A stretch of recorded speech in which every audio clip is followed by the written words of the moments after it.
আসসালামু আলাইকুম প্রিয় শিক্ষার্থী, তোমরা যারা এসএসসি বেস 2028, 29 এবং 30 সালে পরীক্ষার্থী রয়েছে, তোমাদের জন্য আমার চলমান ধারাবাহিক সিরিজ ভিডিওগুলোর মধ্যে আজকে আমরা খুব গুরুত্বপূর্ণ একটি বিষয় নিয়ে আলোচনা করব। কাজ ক্ষমতা ও শক্তি অধ্যায়ের, সেটি হচ্ছে কর্মদক্ষতা।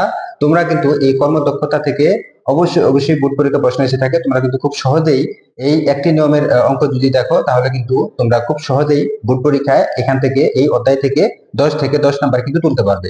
ধন্যবাদ। দেখো, আমরা সকলেই জানি যে কর্মদক্ষতাকে ইটা দ্বারা প্রকাশ করা হয়। এই ইটা সমান আমরা জানি যে কর্মদক্ষতার যে সংজ্ঞাটি রয়েছে সেটি হচ্ছে কোনো যন্ত্র বা কোনো ব্যক্তির লব্ধ কার্যকর শক্তি ও মোট প্রদত্ত শক্তি এর অনুপাতকে বলা হয় কর্মদক্ষতা।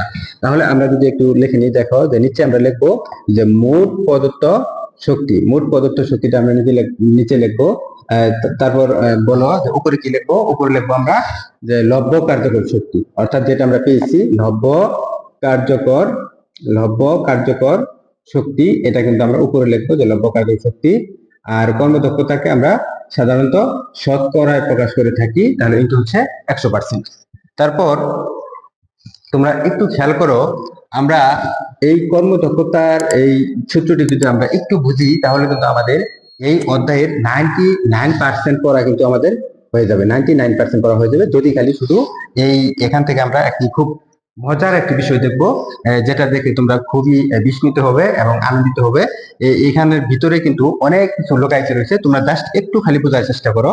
আমরা যদি দেখি যে লব্ধ কার্যকর শক্তিকে আমরা উভয় পাশে বা লব এবং হরকে আমরা সময় দ্বারা ভাগ করব, তাহলে আমরা লিখতে পারি যে লব্ধ কার্যকর শক্তি ভাগ হচ্ছে সময়, এবং এটাকেও আমরা যে মোট প্রদত্ত শক্তি, এটাকেও আমরা সময় দ্বারা ভাগ করব। মোট প্রদত্ত শক্তিকে আমরা সময় দ্বারা যদি ভাগ করি, তাই উভয় এই লব এবং হরকে আমরা সময় দ্বারা ভাগ করেছি।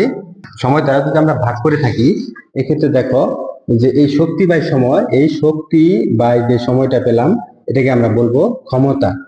লব্ধ কার্যকর ক্ষমতা, এটাকে আমরা বলবো লব্ধ কার্যকর ক্ষমতা। এই শক্তি বাই সময়কে আমরা বলবো লব্ধ কার্যকর ক্ষমতা। তোমাদের অবশ্যই মনে রাখতে হবে যে শক্তিকে যদি আমরা সময় দ্বারা ভাগ করি, তাহলেও আমরা কি পাই? ক্ষমতা পাই।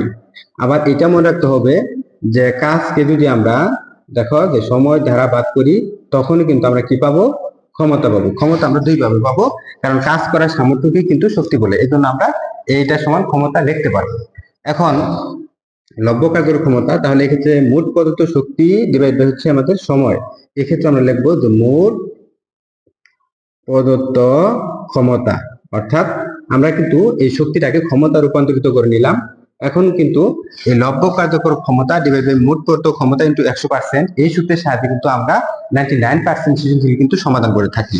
এখন এটাকে যদি আমরা গাণিতিক ভাবে প্রকাশ করি, যে লব্ধ কার্যকর ক্ষমতাকে আমরা যদি পি প্রাইম দ্বারা প্রকাশ করি, আর মোট ক্ষমতাকে যদি আমরা পি দ্বারা প্রকাশ করি, তাহলে আমরা লিখতে পারি P prime by P into হচ্ছে কত? 100%। এই সূত্রের সাহায্যে কিন্তু আমরা যে কোনো ধরনের সৃজনশীল সমাধান করব।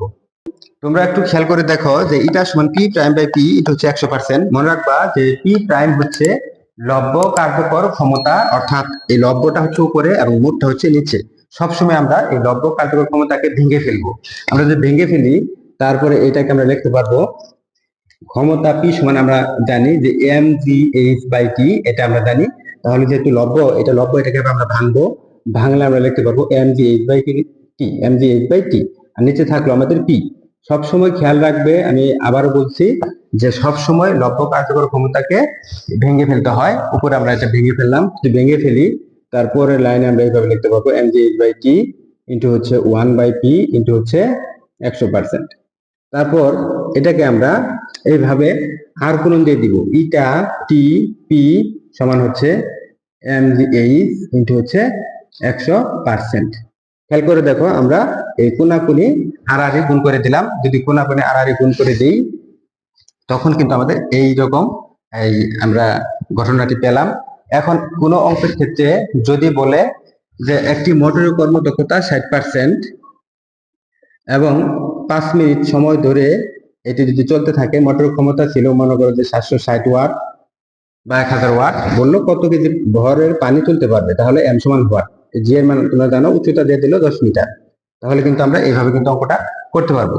ঠিক একইভাবে যদি এখন বলে যে এই মোটরের কর্মদক্ষতা আগে দেওয়া ছিল আমাদের 60%, এখন কর্মদক্ষতা দেওয়া নেই, যদি বলে এই মোটর কর্মদক্ষতা কত, ওই সময় ধরো 5 মিনিট, এবং এই ক্ষমতা দেওয়া আছে মনে করো 1000 ওয়াট, ক্ষমতা 1000 ওয়াট, এবং ভর দেওয়া রয়েছে 5000 লিটার বা 5000 কেজি পানি দেওয়া রয়েছে, মনে করো উচ্চতা দেওয়া রয়েছে 15 মিটার, সেক্ষেত্রে যদি বলে যে কর্মদক্ষতা কত, তখন কিন্তু আমরা এই সূত্রের সাহায্যে বের করতে পারবো। ঠিক একইভাবে যদি আমাদের বলে যে কর্মদক্ষতা দিয়ে দিচ্ছে আমাদের 40% এবং সময় দিয়ে দিচ্ছে 2 মিনিট, এবং ক্ষমতা যদি আমাদের চেয়ে বসে, তখন কিন্তু আমরা ক্ষমতাটা কিন্তু খুব সহজেই বের করতে পারবো। এম এর মান যদি দেওয়া থাকে, উচ্চতা যদি দেওয়া থাকে, তাহলে খুব সহজে কিন্তু দেখো ক্ষমতা বের করতে পারবো। ঠিক একইভাবে এই সূত্রটি আমরা মনে করো ইটার মান দেওয়া রয়েছে, এটার মান দেওয়া রয়েছে, এটার মান দেওয়া রয়েছে, ভর মান দেওয়া রয়েছে, জি এর মান তো জানোই, এই সিএতে এই যদি চেয়ে থাকে, তখন কিন্তু আমরা এই খুব সহজে কিন্তু এইটা বের করতে পারবো। এভাবেই কিন্তু আমরা যে কোনো ধরনের সৃজনশীল কিন্তু করতে পারবো। যদি বলা থাকে যে একটি মোটর দ্বারা 30 মিনিটে একটি 1000 লিটার পানি বা 2000 লিটার পানি 30 মিনিটে তুলতে পারে, এবং এই উচ্চতা যদি 20 মিটার হয়ে থাকে, তাহলে ওই মোটরের ক্ষমতা কত, তখন কিন্তু আমরা এই পি খুব সহজে বের করতে পারবো। অর্থাৎ ক্ষমতা চাইলেও বের করতে পারবো, সময় চাইলেও বের করতে পারবো, কর্মদক্ষতা চাইলেও বের করতে পারবো, ভর চাইলেও বের করতে পারবো, উচ্চতা চাইলেও কিন্তু আমরা বের করতে পারবো। অর্থাৎ আমরা এই সূত্রের সাহায্যে কিন্তু আমরা কাজ ক্ষমতা অধ্যায়ের এই মোটরের যে সকল অঙ্কগুলো রয়েছে খুব সহজে কিন্তু খুব সুন্দরভাবে করতে পারবো। তোমরা প্রথমবারের মতো যারা ভিডিওটি দেখছো, ভিডিওটি ভালো লেগে থাকলে একটি লাইক ও চ্যানেলটি সাবস্ক্রাইব করতে ভুলবে না। ধন্যবাদ।